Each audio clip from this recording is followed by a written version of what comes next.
I'm sitting here at the Bepik lab with our master formulator Chase.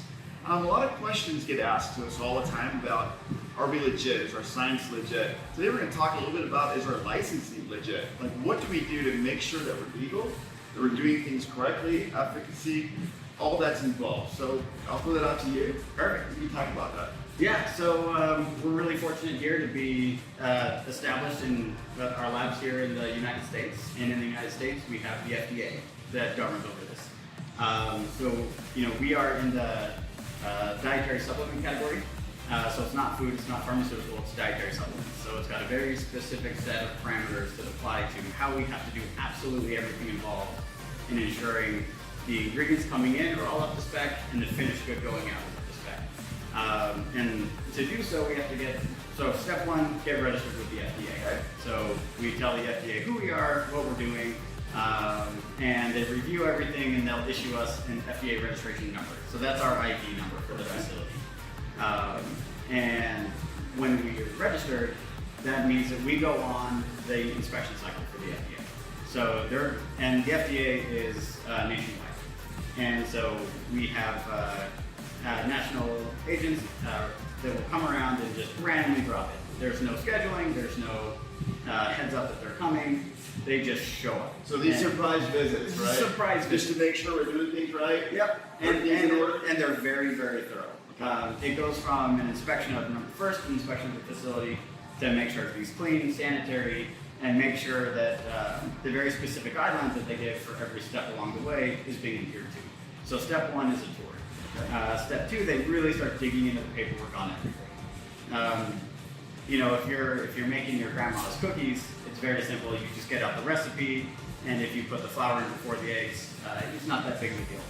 With the FDA, everything being documented and done in a very specific order is a big deal. So how's it gone so far? Any infractions or are we? Yeah, so an inspector's job is to find things, right? And improve on things. So of course, there's always going to be a list of small improvements that aren't done perfectly right. And there will always be. Yeah, you probably won't ever see an inspection where there's not at least a few to-do items at the end. And then you got to circle back and say, these are the things that we've done to make this perfectly by the guidelines. And the guidelines are ever evolving.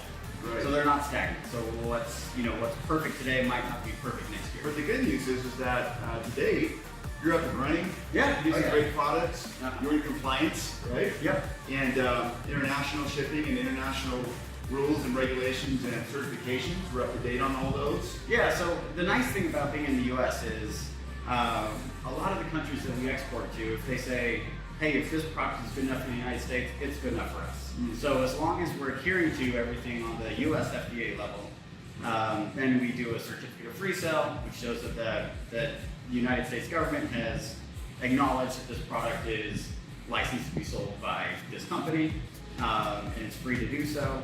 And we don't have to go through big hoops with every country to export to. Because there's a lot of countries that people can really benefit from these products.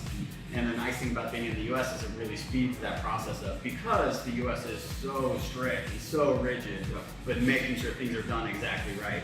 So we've got the federal level with the FDA, but then we also get the state level. So the state level inspectors, they come around more often than the federal level inspectors. And so state level, same thing, they just drop it. No ifs, ands, or buts. They just show up and say, by law, you have to make time for us. And so we say, great, happy to have you here, and start with a tour. So a tour of the facilities, go through the same process as with the FDA. The paperwork side's not as intense, but the physical side is more involved. So they both kind of have like their really areas they focus on with laser beams to make sure everything is done. So you've got state regulation, you've got federal regulation, but in the end, it just ensures that all of our brand partners are getting a quality product. Exactly. Yep, it's all about consumer safety. Making sure that when people take the product, they get the benefits they want out of the product. They're not being overly hyped. They're not being overly, sold something that doesn't live up to the claims. And it's great. It's a lot of hoops to jump through, but at the end of the day, delivering good, high-quality product to a consumer is what it's all about. We couldn't have said it better, guys. Brand partners, that's why we have our manufacturers. You heard it right from Chase. Top quality, Thanks, Kate, so much. Yeah, my Appreciate pleasure. working with you. Yeah, Looking forward to see you. you.